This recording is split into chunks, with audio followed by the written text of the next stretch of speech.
नमस्कार दोस्तों, आपका स्वागत है स्टोरी जोन यूट्यूब चैनल पर। विचित्र नाग कन्या की भाग 2 देखने से पहले कृपया आप भाग 1 को जरूर देखें। पिछले भाग में आपने देखा था राजकुमार गायब होने से नाग कन्या बहुत चिंता में थी। जब राजकुमार वापस नहीं आया तो नाग कन्या राजकुमार को ढूंढने निकली। राजकुमार छल से नाग कन्या की हाथों से नागमणि ले लिया और उसे मरने के लिए वहीं छोड़ दे दिया। नाग कन्या अभी महल के अंदर पड़ी थी। उसकी शरीर से प्राण निकलता जा रहा था। नाग कन्या अभी भी वही सोच रही थी कि उसकी पति ऐसा क्यों किया। वो तो उसे शत्रु नहीं बल्कि अपनी पति मानती थी। उसे तो वो सच बताना चाहती थी। पति के साथ साथ अपने ही लोगों ने उसे धोखा दिया। अपने दोस्त जिसको वो अपनी परिवार मानती थी, कुछ नागलोक की नागिनों उसे धोखा दिए। लेकिन क्यों, वो समझ नहीं पा रही थी। वो दिन पूर्णिमा की दिन थी। धीरे धीरे रात्रि बढ़ने लगा। धीरे धीरे चंद्रमा की किरण उस पर पड़ी। उसकी शरीर में किरण पड़ने से वो अपने कष्ट से चीत्कार करने लगी। वो भगवान शिव को प्रार्थना करने लगी। पास से मिट्टी लेकर वो भगवान को अभिषेक किया। रात्रि बढ़ने लगी थी। नाग कन्या की शक्ति धीरे धीरे करके कम होता जा रहा था। कुछ समय के बाद एक बड़ी किरण उसके चोट पर पड़ा, जिससे वो चीत्कार करके बेहोश हो गई। ऐसे करके मध्य रात्रि हो गई, पर नाग कन्या की अभी तक होश नहीं आया था। ऐसे ही कुछ समय के बाद अचानक एक सुनहरे रंग के किरण आकर महल के द्वार देश में आकर पड़ा। किरण के साथ ही थोड़ी देर में यहां एक अजनबी औरत खड़े हुए दिखाई दिया। उसने एक लाल रंग का वस्त्र, कान में कुंडल, गले में एक रुद्राक्ष की माला पहना हुआ था, जो कि देखने में अजीब सा लग रहा था। इसके बाद उसने हाथ में लिए हुए एक कमंडल से पानी और बेलपत्र को लेकर कुछ मंत्र बोल के नाग कन्या के ऊपर छिड़क दिया। पानी छिड़कने के बाद नाग कन्या का होश आया। होश में आते ही जब उसने उस औरत को देखा तो नाग कन्या ने उनको प्रणाम किया। असल में वह औरत और कोई नहीं बल्कि वो नागलोक के गुरुमा थे, जिसने अपनी शिष्या पर आए हुए संकट को देखकर उसका मदद करने आए थे। नाग कन्या ने अपनी गुरुमा को प्रणाम करके अभी तक हुए सारे घटना कह सुनाई। इस पर गुरुमा ने कहे, मुझे सब कुछ पता है कि ये एक कठिन यात्रा है। आगे तुम्हें इससे भी बहुत कठिनाइयां का सामना करनी होगी, परंतु याद रखना, जब भी कोई समस्या आए तो प्रभु महावेद का स्मरण अवश्य करना। महादेव तुम्हारी समस्या अवश्य हल करेंगे। ऐसा कहकर गुरुमा ने वहां से नागलोक की ओर चले गए। अब नाग कन्या ने अपनी मणि और राजकुमार को ढूंढने के लिए उस महल से बाहर निकलकर आसपास के चारों ओर खोजने लगी, परंतु उसे न ही राजकुमार मिले और न हो नागमणि। इसके बाद उसने यहां से खोजते खोजते एक और नई राज्य में पहुंची। खोजते हुए नाग कन्या ने क्लांति से एक आम के बगीचे पास बैठ गया। उस समय यहां बेहद सारे लोग बातचीत कर रहे थे। उनमें से एक ने कह रहा था, सुना है भाई कि राजपुत्र का आज विवाह है, इसलिए हम सबको भरपूर भोजन मिलेगा, नहीं तो ये राजा अपने प्रजा को कहां खुश रखता है। दूसरे ने बोला, चुप हो जाओ, नहीं तो कोई सुन लेगा तो बहुत दुख भोगना पड़ेगा। नाग कन्या ये सुनकर उन दोनों के पास पहुंची। वो उन दोनों कहा, भाइयों, मैं 2 दिनों से कुछ नहीं खाया हूं। कृपया आप मुझे राजमहल को और ले जाओगे, तभी मैं कुछ खाकर अपनी भूख मिटा सकूं। ये सुनकर 2 लोग नाग कन्या को अपने साथ राजमहल की ओर जाने लगे।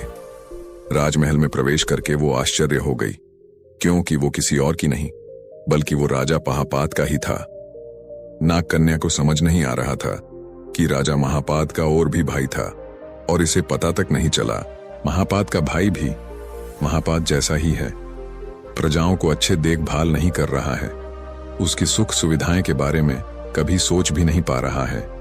ऐसे राजा को राज सिंहासन पर बैठना अधिकार नहीं है।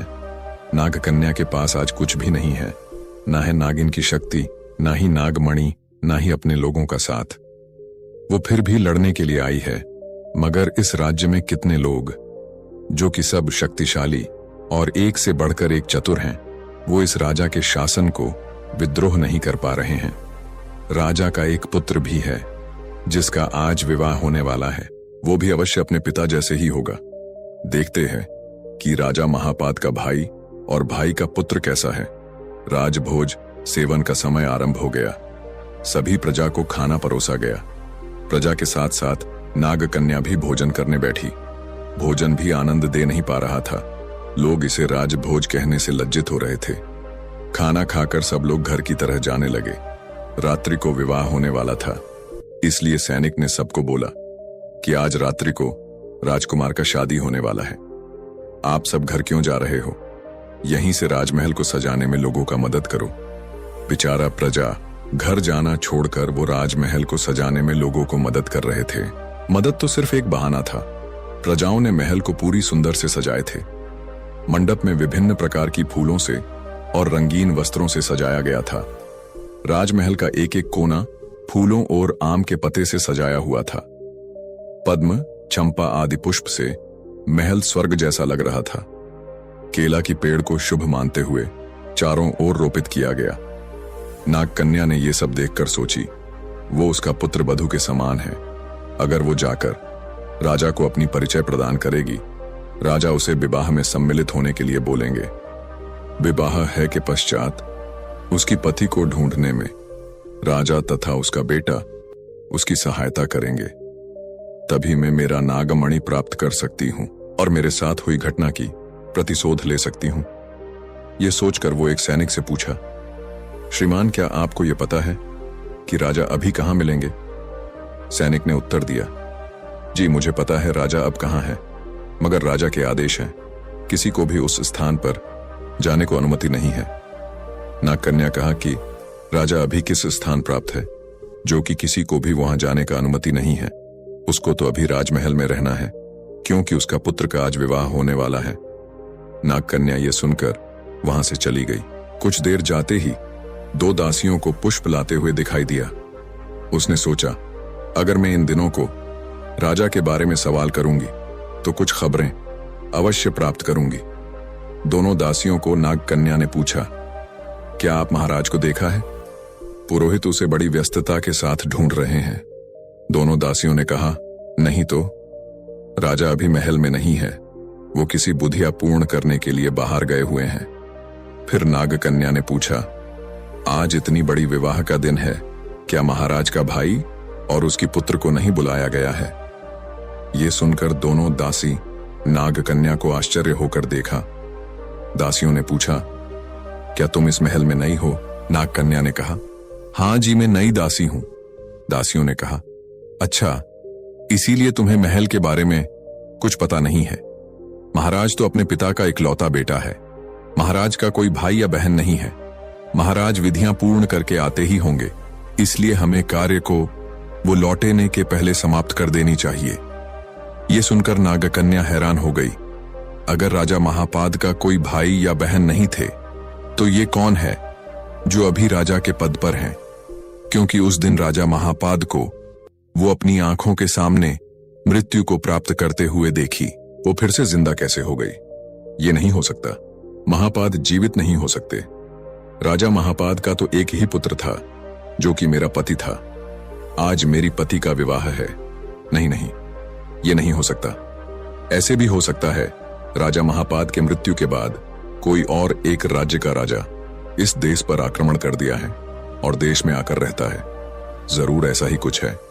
अगर ऐसा है तो उस अवश्य नई राजा से मिलना होगी।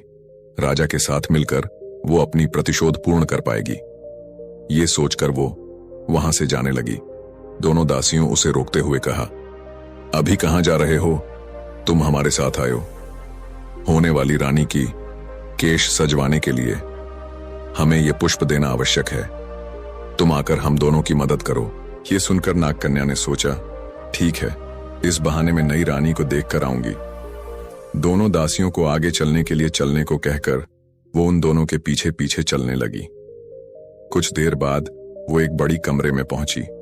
वो कमरे के अंदर जा रही थी कि वो रानी की दासियों को देखा जो कि उसे पहले से ही जानते थे।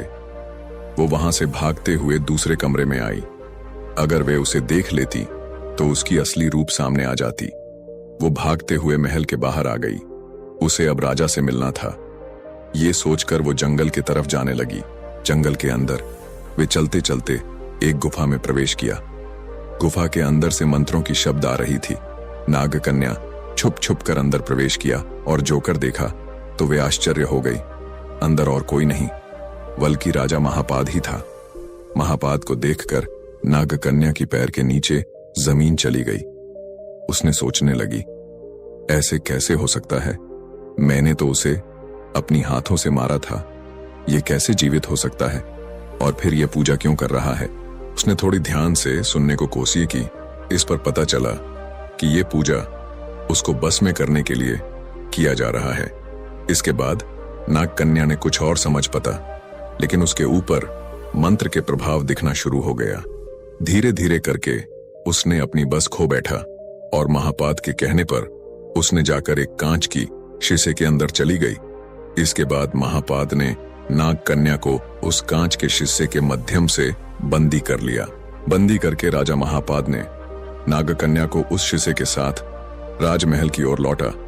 आते समय राजा ने पूजा किए हुए एक सूत सुरक्षा के लिए पहन लिया। इसके बाद राजा ने महल पहुंचा और बंदी की गई नाग कन्या को महल के एक कोने में रखकर अपनी पुत्र के विवाह कार्य में व्यस्त रहा। इधर बंदी हुई नाग कन्या ने उसके सामने राजकुमार की शादी की तैयारियां देख रही थीं, लेकिन जब उसके देखा कि शादी किसी और का नहीं बल्कि उसका पति का किसी और के साथ हो रहा है, तो वह हैरान रह गया। नाग कन्या ने कुछ नहीं कर पा रहा था, क्योंकि वह बंदी था और उसके पास अब कोई शक्ति भी नहीं थी। कुछ समय के बाद भाग्य से पास में जाते हुए एक दासी ने गलती बस उस शीशे से टकरा गई, जिसके कारण वह शीशे टूट गई। शीशे टूटते ही नाग कन्या ने राजा की हुई बंदी से मुक्त हो गई। बंदी से मुक्त होते ही नाग कन्या ने अपनी प्रतिशोध लेने महापाद को मारने का प्रयास किया। मुक्त नाग कन्या की विकटाल रूप से पूरे राजमहल में सन्नाटा छा गया। सब डर के मारे अपनी रक्षा के लिए महल से बाहर भागने लगे। वहां नाग कन्या ने राजा को मारने के लिए जितना प्रयास कर रहा था वह सब विफल होता जा रहा था। जितने बार उसने डंसने की प्रयास कर रहा था, तब उसे एक अदृश्य शक्ति रोक लेता था। बहुत जल्द उसे पता चला कि राजा के पास जो सूत है उसके कारण वे राजा को मार नहीं सकता। इसके अलावा उसके पास और शक्ति भी नहीं थी। इसीलिए अब वह नाग कन्या अपनी शक्ति वृद्धि और वापस लाने के लिए महादेव की पूजा हेतु वहां से चली गई। अब महापाद को डर लगने लगा। उसने मन ही मन और ज्यादा सजग रहने के लिए विचार कर रहा था। यहां नाग कन्या अपनी शक्ति वापस लेने के लिए बीहड़ जंगल की ओर चलता रहा। कुछ घंटे चलने के बाद उसको एक अगम्य स्थान मिला जहां हर कोई नहीं जा सकता। नाग कन्या को यह पसंद आया और वहां उसने एक शिवलिंग बना के वहां पूजा करने लगा। कुछ महीने की पूजा के बाद महादेव ने संतुष्ट होकर उसे उसकी शक्ति और आशीर्वाद दिए। आशीर्वाद देकर महादेव वहां से चले गए। महादेव की जाने के बाद नाग कन्या ने अपनी शक्ति को पाकर खुशी और प्रतिशोध के लिए राजा महापाद की राज्य की ओर चलना शुरू किया। रास्ते में उसे लगने लगा कि कुछ बात है जो मैं अभी तक नहीं जानती। ये सोचकर नाग कन्या ने एक दासी का रूप धारण करके राजमहल की ओर गई। वहां जाकर उसने राजा को किसी और से बात करते हुए देखा। इस पर नाग कन्या को संदेह हुआ कि ये क्या बात कर रहे हैं। उन्होंने छिपकर बात सुनने को प्रयास किया। महापाद को दूसरे ने कह रहा था कि कैसे उन्होंने राजकुमार को उस दिन बंदी करके एक अंधेरी घर में छोड़ दिया और फिर नाग कन्या को बंदी करके उसके सामने ही नकली राजकुमार का शादी करवाया। इस पर महापाद ने कह रहा था कि सब तो ठीक है, लेकिन आगे क्या किया जाए, क्योंकि अब वह नाग कन्या हमारे बस में नहीं है। वह तो तुम्हारे वंशज है, उसको मारने के लिए कुछ तरीका निकालो। जैसे ही नाग कन्या ने उनका बात सुने तो वह हक्का बक्का रह गई। उसे अब पता चल गया था कि वह असली राजकुमार नहीं था। इसके बाद नाग कन्या ने राजकुमार को बचाने के लिए उस अंधेरी घर की खोज में निकला। जब वो वहीं से बाहर जाने को एक कदम आगे की, उसकी कान में नागमणि की बातें आकर सुनाई दिया। वो वहीं कुछ देर रुककर राजा महापाद का पूरा बात सुनने लगी। महापाद और उसकी साथियों ने नागमणि को किससे बेचना चाहते थे, ये सुनकर नाग कन्या आश्चर्य हो गई। जिस नागमणि के लिए वो इतने कष्ट की, उसे वो किससे बेचना चाहते हैं? लेकिन किससे और किसकी बदले में ये सब कर रहा है महापाद? महापाद ने बोल रहा था कि आज उन लोगों ने नागमणि को खरीदने के लिए आएंगे। तुम सब तैयार रहना, सब कुछ सही से होना चाहिए। ये कहकर महापाद वहीं से बाहर चला गया। बाकी सभी नाग और नागिन एक तरफ जाने लगे। सभी को एक दिशा में जाते हुए देखकर नाग कन्या उन सभी के पीछे जाने लगी। वो जाते जाते एक जंगल में पहुंची। जंगल में अंधेरा ही अंधेरा छा गया था। वो किसी जादुई स्थान पर खड़ी थी। वहां से सभी नाग और नागिन गायब हो गए। नाग कन्या अब हैरान थी कि वो सब कहां गए। नाग कन्या फिर से राजा महापाद का जाल में फंस गई थी। अब वो कुछ समझ पाती। वो बेहोश हो गई और जब उसकी आंखें खोली, वो अपने को एक महल के अंदर पाई। वो दौड़कर वहां से बाहर आई और देखा कि महल जहां से वो अभी बाहर आई थी वो वहां नहीं है। अब उसे समझ आ गई कि ये सब राजा महापाद की किया धारा है। उसे अभी समझ में नहीं आ रही थी कि वो अभी क्या करेगी, अपनी पति को बचाएगी या नागमणि को बचाएगी। ये सोचकर वो परेशान हो गई। उस वक्त उसे गुरु मां की याद आई। जब अपनी पर और समग्र विश्व पर खतरा एक साथ आए, तभी सबसे पहले देश को प्राधान्य देना एक सच्ची और बुद्धिमान व्यक्ति का काम है। इसलिए वो पहले नागमणि को बचाने के लिए राजमहल की ओर जाने का पहली कदम उठाई। नागकन्या राजमहल में पहुंची, जहां राजा महापाद नागमणि को किसी से बेचना चाहता था। नागकन्या छिपकर उसे देखने लगी, जो नागमणि खरीद आई थी। वो औरत सबसे अलग थी। उसकी दो दोस्त भी उसके साथ आए थे। नागकन्या ने देखा कि वो नागमणि के बदले में एक पात्र में भरा हुआ जल था। सिर्फ एक पात्र जल। एक पात्र जल के लिए राजा महापाद नागमणि को किसी से बेचना चाहता था। आखिर क्या था उस जल में? नागकन्या की संदेह दूर करने के लिए उस वक्त वो औरत राजा महापाद को उस जल की महिमा कहने लगी। वो जल भगवान शिव को प्रसन्न करके प्राप्त किया गया है, जो कि नागमणि से भी अधिक शक्तिशाली है। नागमणि की तरह ये जल सभी को चुटकियों में जीवन दान दे सकती है और मृत्यु भी दे सकती है। ये जल पृथ्वी की सभी सुख दे सकती है, सोना, चांदी, हीरा, फल, फूल, सब कुछ। इस चीज की ये विशेषता है कि ये इंसान को अमर बना सकती है, जो नागमणि में नहीं है। उसे पीने से राजा महापाद अमर हो जाएगी। नागकन्या और चुप नहीं ही पाई। वो बिजली की गति से गई और राजा महापाद कर हाथों से नागमणि और उस औरत की हाथों से वो जल की पात्र ले आई। अभी राजा महापाद कुछ कर पाते, नागकन्या वो जल को नीचे फेंक दी और नागमणि की सहायता से वो औरत और नाग नागिनों को मार दी। अभी सिर्फ महापाद ही बचा था। नागकन्या ने कहा, अभी मुझे ये बता दो कि राजकुमार कहाँ है, नहीं मैं तुम्हें मार दूंगा। राजा महापाद ने कहा, नहीं नहीं, मुझे कुछ मत करना, मैं तुम्हें उसी स्थान पर लेकर जाता हूं। ये कहकर वो नागकन्या के साथ जंगल की तरफ गया, जहां राजकुमार बंदी था। राजकुमार नागकन्या को देखकर खुश हुआ।